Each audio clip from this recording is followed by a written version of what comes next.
વાવાઝોડાની આગાહીને લઈ ડુમ્મસ અને સુવાલી બીચ લોકો માટે બંધ રાખવા માટે સુરત પોલીસ કમિશનર દ્વારા જાહેરનામું બહાર પડાવ્યું છે।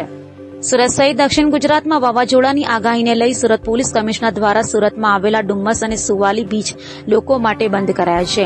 આગામી દિવસોમાં વાવાઝોડાના કારણે ભારે પવન ફૂંકાવાનો છે, જેને લઈ પોલીસ કમિશનરે જાહેરનામું બહાર પાડ્યું છે, જેમાં 1 થી 7 જૂન સુધી ડુમ્મસ બીચ અને સુવાલી બીચ વિસ્તારમાં લોકો માટે પ્રતિબંધ મૂકવામાં આવ્યો છે। તે ઉપરાંત દરિયામાં માછીમારોને નહીં જવા માટે કહેવામાં આવ્યું છે।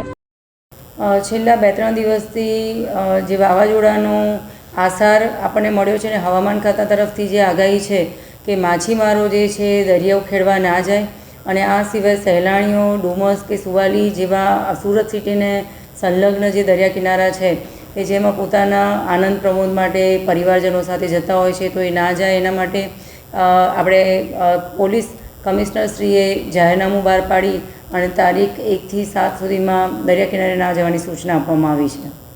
ચોક્કસ વેકેશન હોવાના લીધે બાળકો સાથે પરિવારજનો સ્વાભાવિક રીતે દરિયા કિનારે જતા હોય છે અને ઘણો મોટો વિસ્તાર આમાં આવરી લેવામાં આવ્યો છે। પોલીસ અને પોલીસ સાથે સંકળાયેલા જે પણ હોમગાર્ડ્સ છે એ બધાને ત્યાં તૈનાત કરવામાં આવ્યા છે। નાના જે લોકો ટેમ્પરરી સ્ટ્રક્ચર બનાવી અને પોતાની રોજીરોટી કમાવા માટે આવતા હોય છે એમને પણ ખસેડી લેવામાં આવ્યા છે અને હાલમાં ત્યાં પેટ્રોલિંગ ચાલુ છે, જેથી કોઈ ત્યાં નાહવા માટે ના જાય અને એમને કોઈ નુકસાન ના થાય।